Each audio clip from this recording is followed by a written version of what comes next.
mudança radical que o casamento deles passará.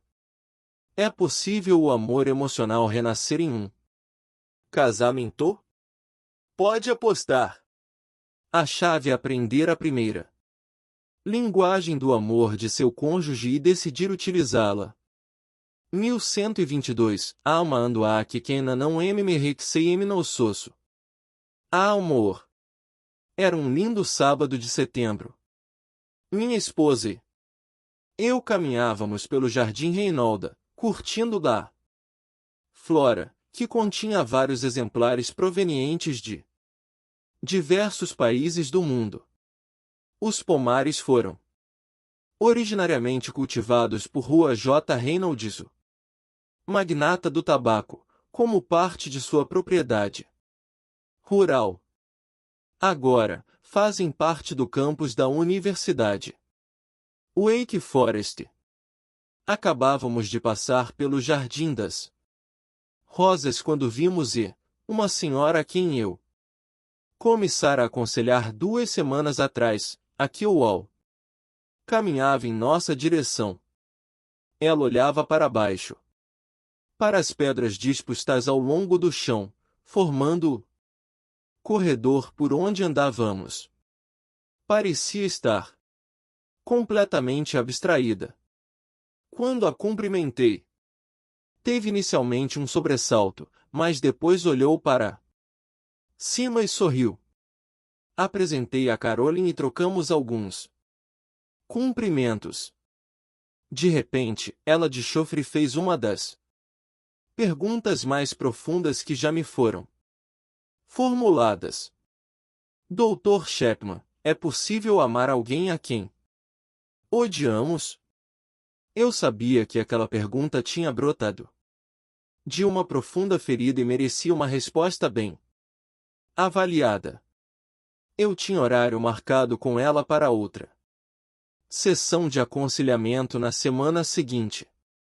Então, lhe disse: essa é pergunta que precisa ser muito bem pensada antes de respondida. Que tal conversarmos sobre ela na semana que vem? Ela concordou e Caroline e eu continuamos nosso passeio. A pergunta que ela fizera, porém, não nos abandonou. Mais tarde, enquanto dirigia para casa, Caroline e eu falamos sobre aquela interrogação. Começamos a nos lembrar dos primeiros anos de nosso casamento e de como, por várias vezes, tivemos o sentimento de ódio. As palavras condenatórias que dirigíamos um ao outro estimularam a mágoa e, no calcanhar da mesma, a ira, que abrigada no interior, transformou-se em ódio. O que foi diferente em nosso caso? Ambos fizemos a escolha de amar e percebemos que, se continuássemos aquele trajeto de cobranças, condenação, destruiríamos nosso casamento. Felizmente, após um período de um pouco mais de 1 ano, aprendemos como discutir nossas diferenças, sem condenarmos um ao outro, a tomar decisões sem destruir nossa unidade, a dar sugestões construtivas. Ao invés de fazermos cobranças, e, eventualmente, a falarmos a primeira linguagem do amor um do outro. Muitos desses itens foram descritos em um outro de nossos livros, Tovar da Grove em Marriage, Mode Press. Em busca de um casamento maduro, publicado pela editora Mode. Nossa decisão de amar foi feita em meio a sentimentos negativos mútuos. Quando começamos a falar a primeira linguagem do amor um do outro, os sentimentos negativos provenientes da mágoa e do ódio foram desfeitos. Nossa situação, no entanto, era diferente da que enfrentava. Caroline e eu estávamos abertos para aprender e crescer. O marido de Anne, porém, não concordava. Ela me dissera ainda na semana anterior que implorara para ele fazer um aconselhamento, ler um livro ou ouvir alguma fita sobre casamento. No entanto, ele recusará todas estas alternativas.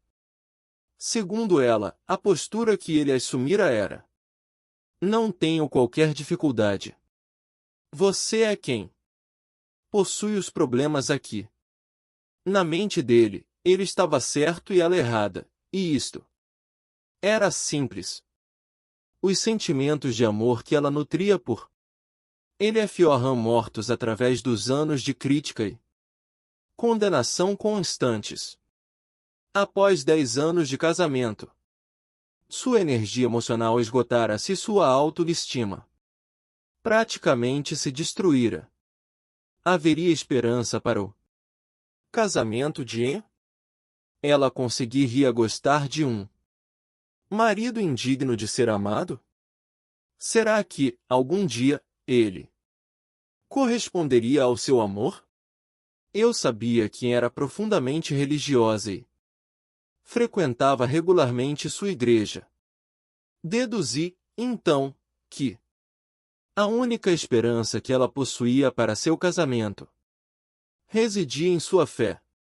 No dia seguinte, com meus pensamentos nela, comecei a ler a vida de Cristo em o Evangelho de Lucas. Sempre gostei da forma deste evangelista escrever sobre Jesus, pois, como médico, dava muita atenção a detalhes e ainda no primeiro século fez um relato cronológico dos ensinos e do estilo da vida do Filho de Deus.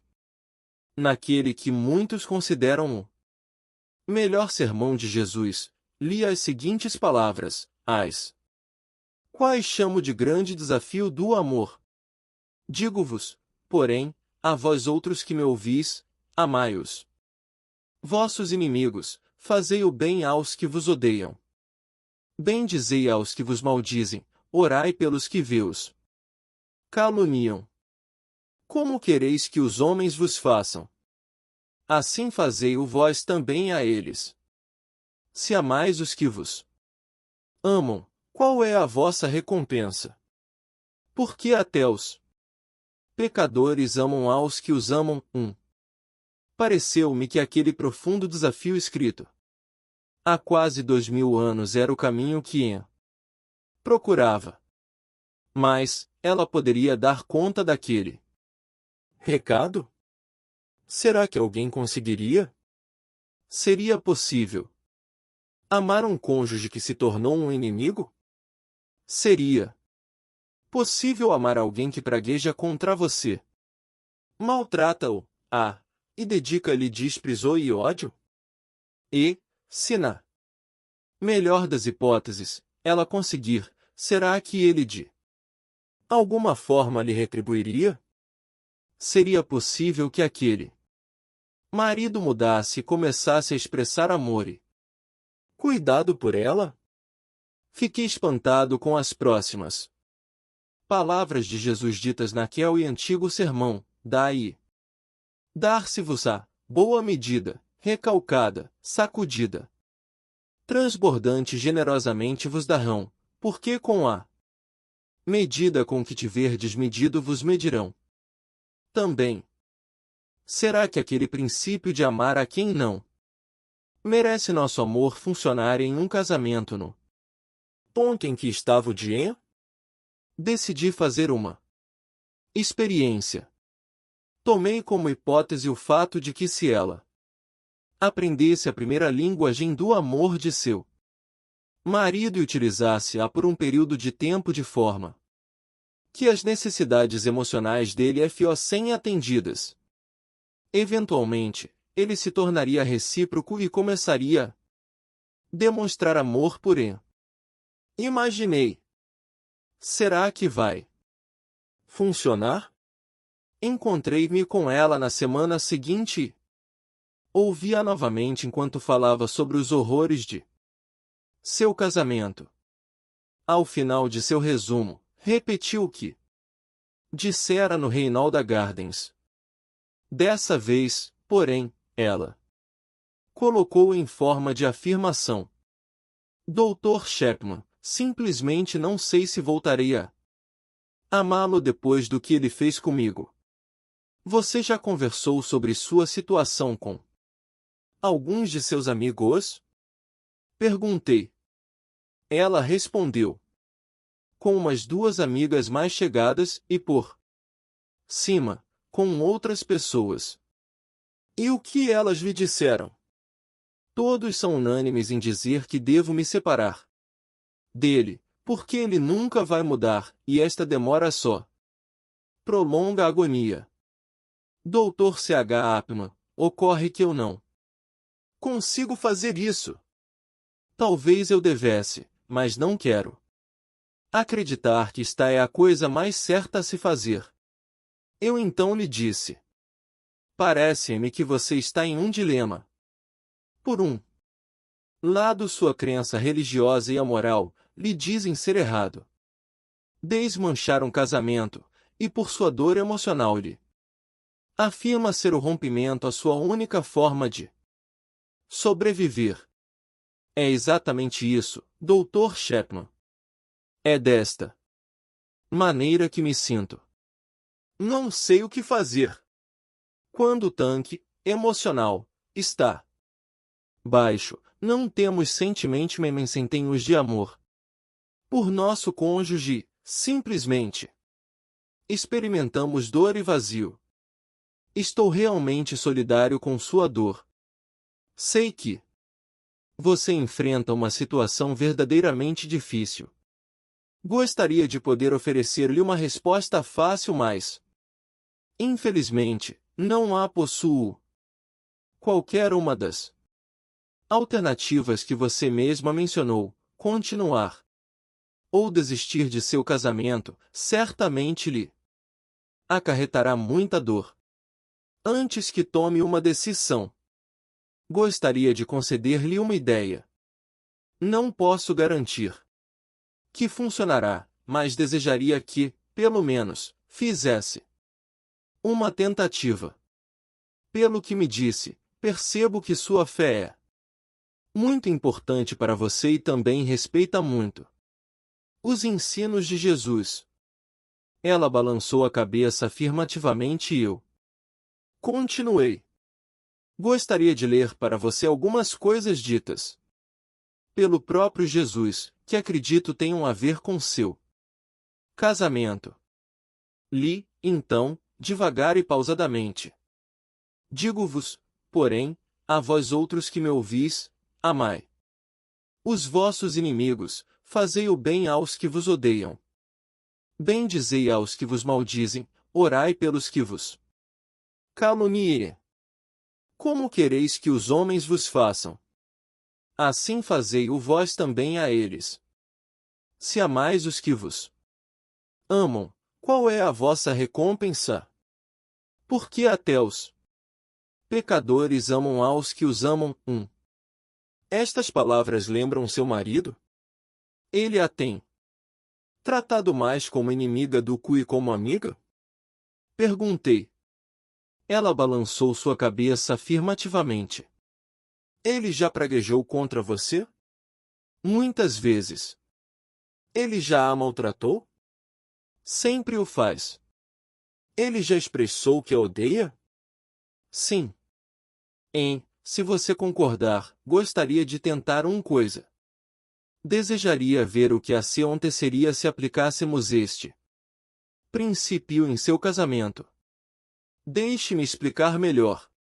Comecei a explicar a ele o conceito do tanque emocional e o fato de que, quando ele está baixo como o dela se encontrava, não temos sentimentos de amor por nosso cônjuge, simplesmente experimentamos dor e vazio.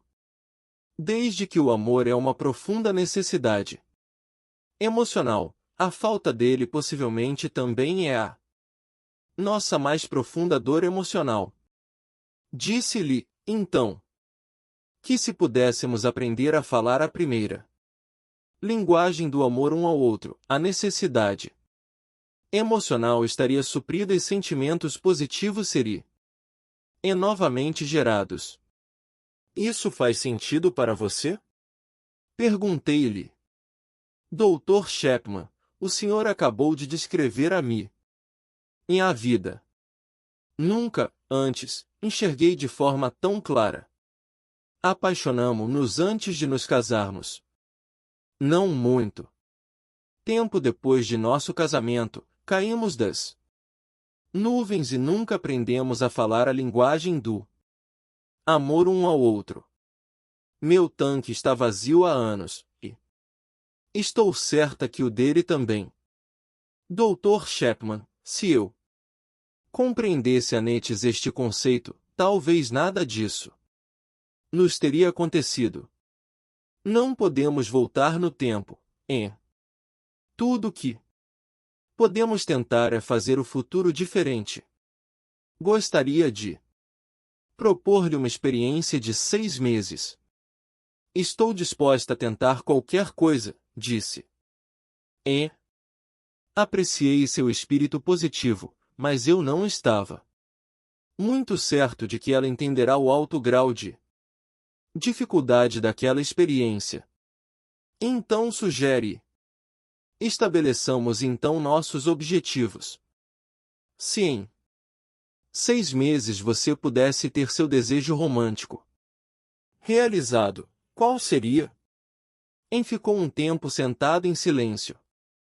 Depois, ainda pensativa, ela disse: gostaria de ver Glenn amar-me novamente e demonstrar isso através de algum momento gasto comigo. Desejaria realizar diversas atividades juntos.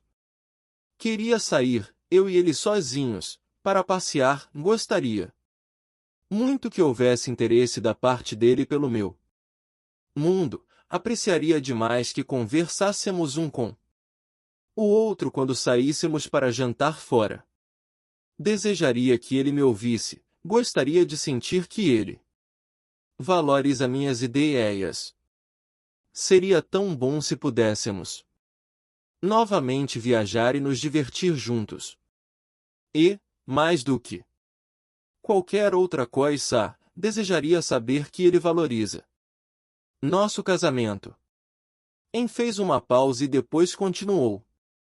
De minha parte, gostaria muito de voltar a ter sentimentos calorosos e positivos por ele. Desejaria sentir orgulho dele. No momento, não nutro estes desejos. Eu escrevia enquanto falava. Quando ela terminou, li alto o que ela me dissera e comentei: estes objetivos parecem-me difíceis de ser alcançados. É isso mesmo que você deseja, é? Concordo que, para o momento, eles pareçam praticamente impossíveis. Mas é o que desejo acima de tudo. Então estabeleçamos que estes serão nossos objetivos. Em 6 meses, queremos ver você e Glenn possuir esse tipo de amor em seu relacionamento. Gostaria de levantar uma hipótese. O objetivo de nossa experiência será provar se ela é ou não verdadeira. Suponhamos que você consiga falar a primeira linguagem do amor de Glenn, de forma consistente durante 6 meses. Digamos também que em algum ponto desse período sua necessidade emocional de amor comece a ser suprida, o tanque do amor encha-se e ele comece a corresponder. Seu amor. Esta hipótese baseia-se na ideia de que nossa necessidade de amor emocional é a carência mais profunda que possuímos, e quando essa necessidade é suprida, a tendência natural é respondermos positivamente à pessoa que nos supriu. E eu continuei. Você compreendeu que esta proposta coloca toda iniciativa em suas mãos? Glenn não faz questão de trabalhar para salvar este casamento, mas você sim. Esta hipótese implica em que, se conseguir canalizar suas energias para a direção certa, haverá grandes possibilidades de que seu expo só venha lhe corresponder. Li a outra parte do sermão de Jesus conforme registra-do em Lucas, o médico. Dai e dar-se-vos-á, boa medida, recalcada, sacudida, transbordante. Generosamente vos darão, porque com a medida com que tiverdes medido vos medirão também. 2.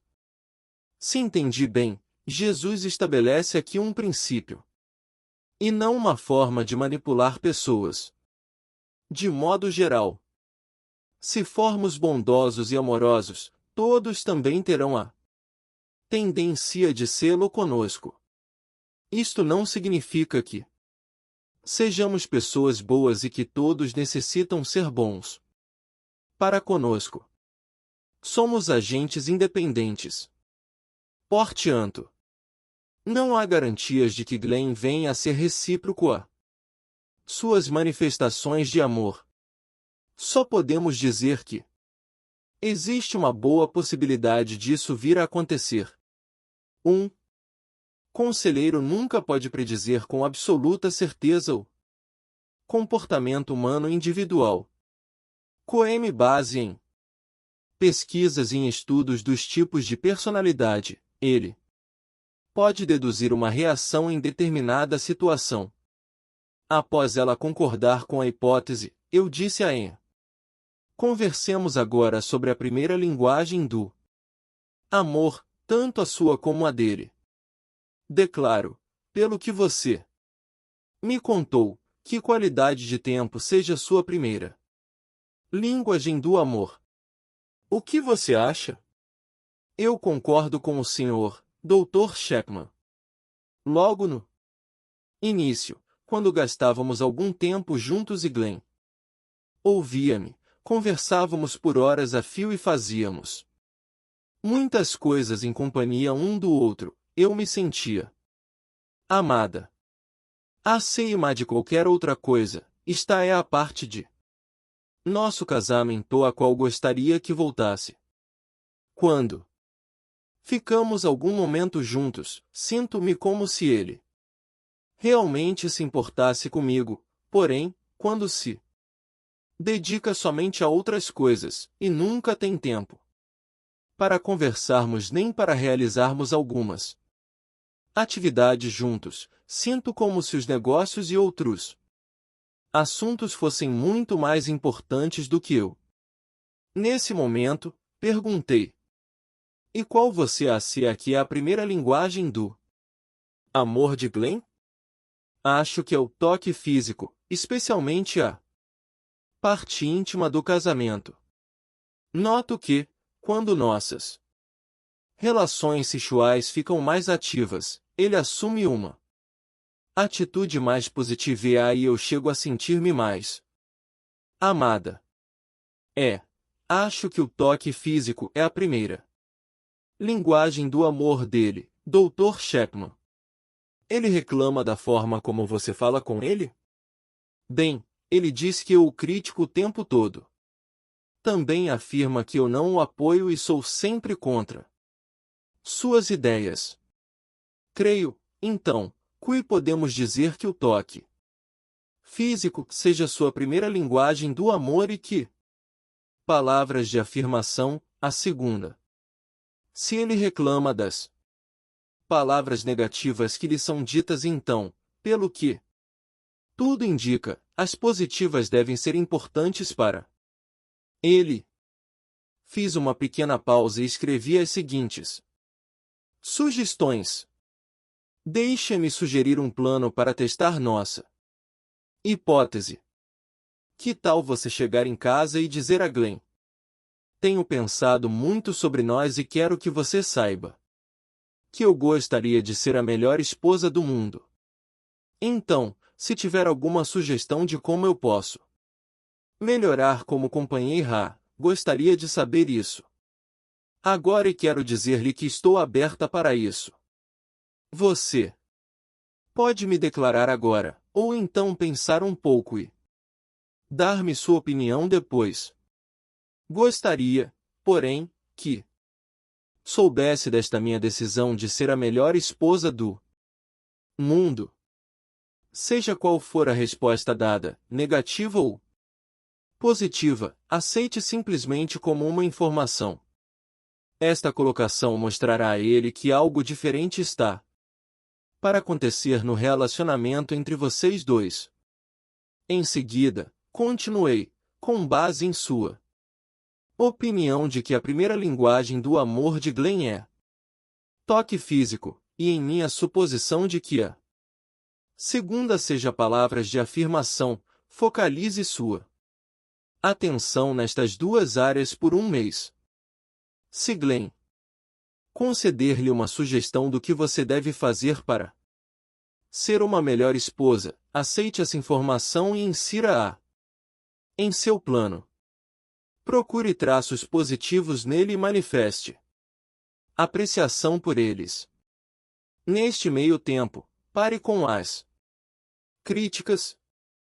Se neste mês você tiver motivos para reclamar, escreva-os em sua caderneta de anotações, ao invés de dizer qualquer coisa a Glenn. E finalmente, concluí, tome mais iniciativa em tocá-lo fisicamente e também no envolvimento sexual. Surpreenda-o e seja mais agressiva, não simplesmente para corresponder às investidas dele.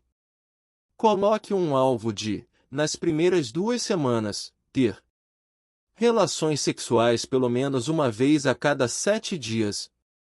Nas 2 seguintes, 2 vezes em cada semana. Me contará que, durante os últimos 6 meses, ela e Glenn N tiveram somente 1 ou 2 relações sexuais. Imaginei que este plano tiraria as coisas do marasmo em que se encontravam em menos tempo. Se você afirmar ter sentimentos que não nutre, isso é hipocrisia. Porém, expressar um ato de amor em benefício, ou para o prazer de outra pessoa, é um ato de escolha. Então disse Dr. Chapman, isso será realmente difícil.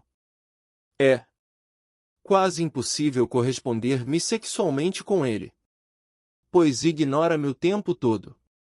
Sinto-me usada e não amada e nos SAS relações sexuais. E me trata como se eu fosse totalmente insignificante em outras áreas, de repente, quer ir para a cama e usar meu corpo. Me muito com isso e esta deve ser a razão de termos tão pouco envolvimento sexual nos últimos anos. Respondi então a Anne, com real compreensão pelo que ela passava. Sua reação é absolutamente natural e normal. Para a maioria das esposas, o desejo de ter relações sexuais com os maridos é decorrente do fato de serem amadas por eles. Se elas se sentem prestigiadas, então querem ter relações sexuais. Se não, sentem-se usadas. No contexto sexual. É por este motivo que amar a quem não nos ama é extremamente difícil. É algo que vai além de nossas tendências normais. É preciso confiar profundamente em Deus para poder fazer isso.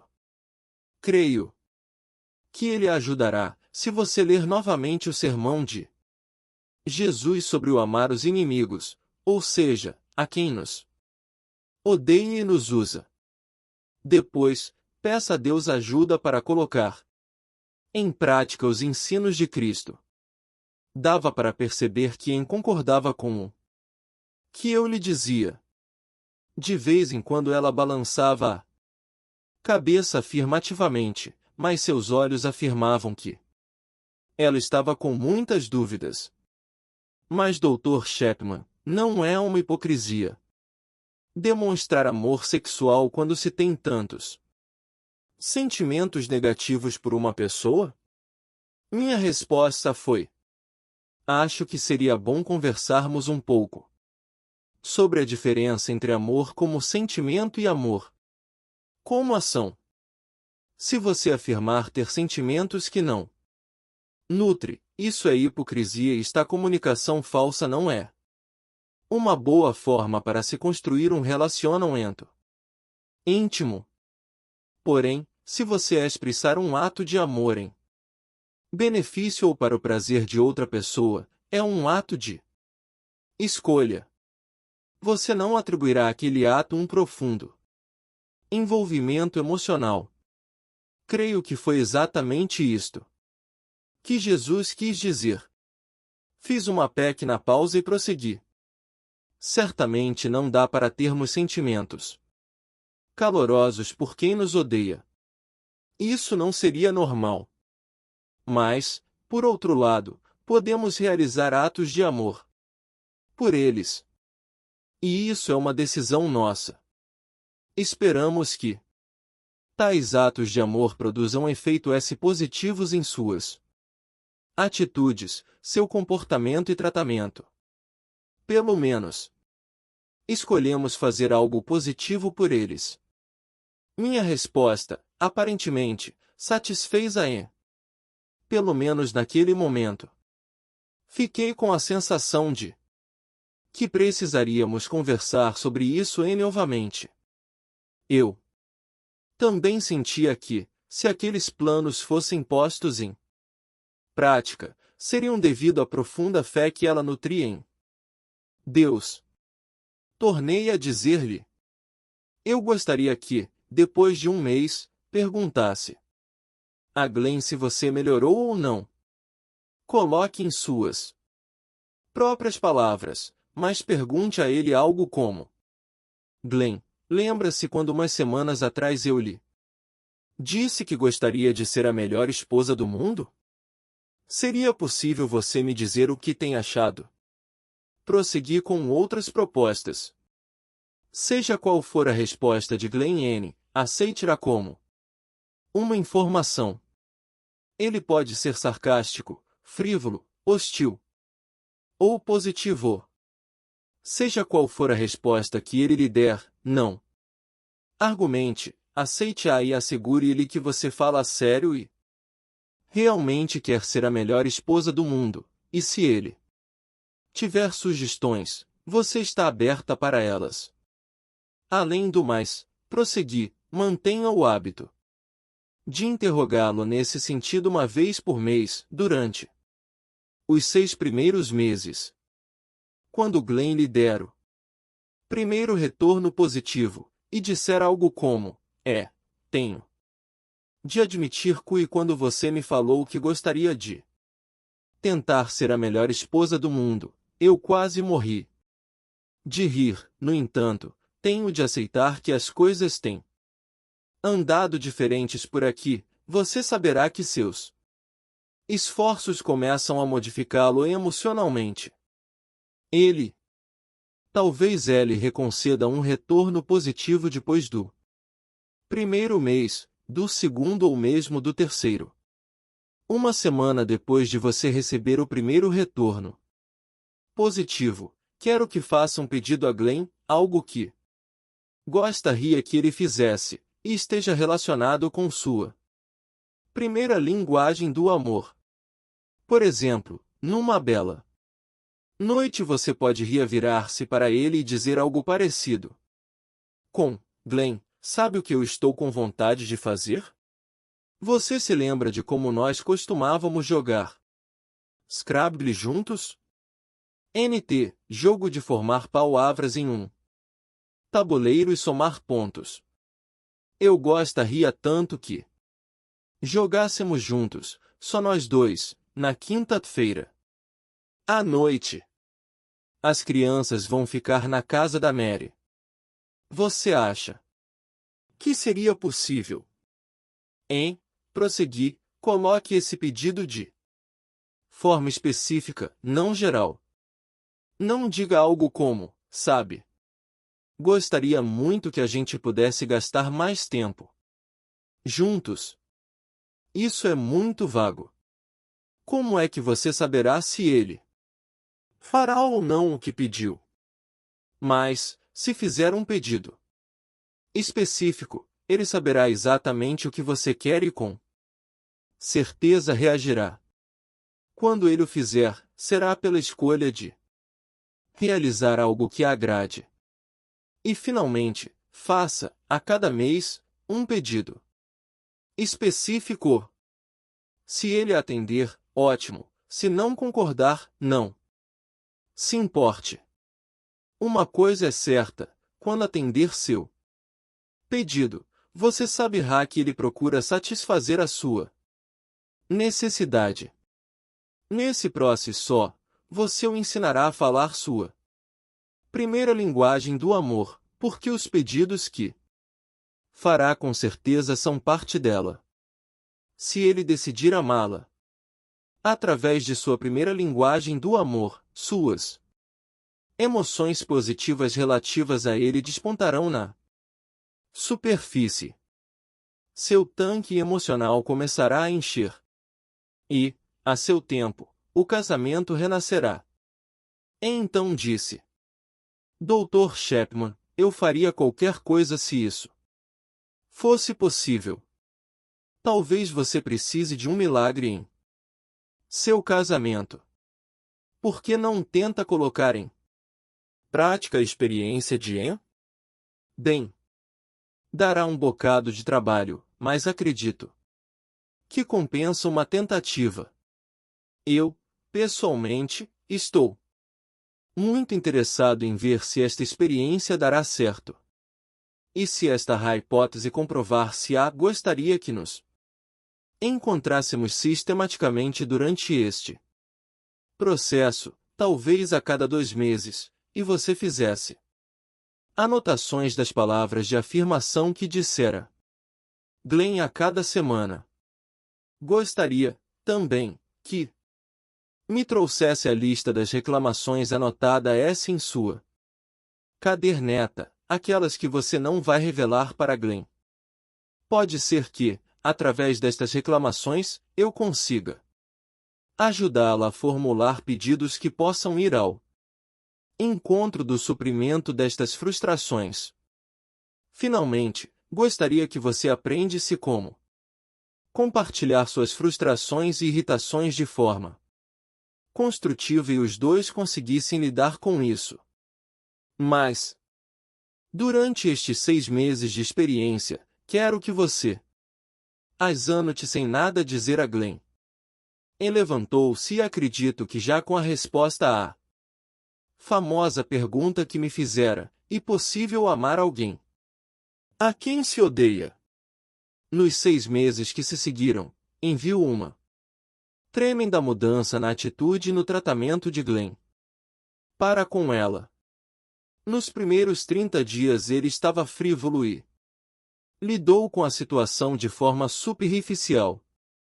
Porém, após o segundo mês, ela já recebeu dele o retorno positivo de seus esforços. Nos últimos 4 meses, ele respondeu positivamente a quase todos os seus pedidos, e seus sentimentos para com ela começaram a sofrer uma drástica mudança. Glenn N. nunca apareceu para o aconselhamento, mas ouviu algumas de minhas fitas e discutiu-as com E. Chegou mesmo a encorajá-la a continuar suas sessões de aconselhamento, o que durou por mais 3 meses após o final da experiência. Atualmente, Glenn segreda a seus amigos que eu sou um milagreiro. Sei, no entanto, que o amor é que faz milagres. Talvez você precise de um milagre em seu casamento. Por que não tenta colocar em prática a experiência de Diga a seu cônjuge o que tem pensado sobre o casamento dos dois, e que gostaria de fazer o possível para suprir de forma melhor suas necessidades. Peça sugestões de como melhorar. As propostas que forem dadas servirão de dicas para que se descubra sua primeira linguagem do amor. Se ele, ela, não fizer alguma sugestão, tente descobrir sua primeira linguagem do amor através das reclamações feitas ao longo dos anos. Então, durante 6 meses, focalize sua atenção naquela linguagem. Ao final de cada mês, solicite um retorno de como você evoluiu por intermédio de outras sugestões. Quando seu cônjuge demonstrar melhoras, espere uma semana e então faça um pedido específico. A solicitação deverá ser de algo que realmente apreciaria que ele, ela, fizesse por você. Se ele, ela, decidir atender lá, saberá que ele, ela, tomará aquela atitude com o objetivo de suprir suas necessidades. Se ele não atender seu pedido, continue a amá-lo. Talvez no próximo mês você receba uma resposta positiva se seu cônjuge começar a falar sua linguagem do amor através do atendimento a seus pedidos, as emoções positivas sobre ele, ela, voltarão e, a seu tempo, seu casamento renascerá. Não posso garantir os resultados, mas são muitas as pessoas a quem aconselhei que experimentaram os milagres do amor. Notas: 1. Lucas 6 horas e 27, 31, 32. 2. Lucas 6 horas e 38. 1133. Os filhos as linguagens do amor. O conceito das linguagens do amor também pode ser aplicado aos filhos? Essa pergunta sempre me é feita por aqueles que participam de meus seminários sobre casamento.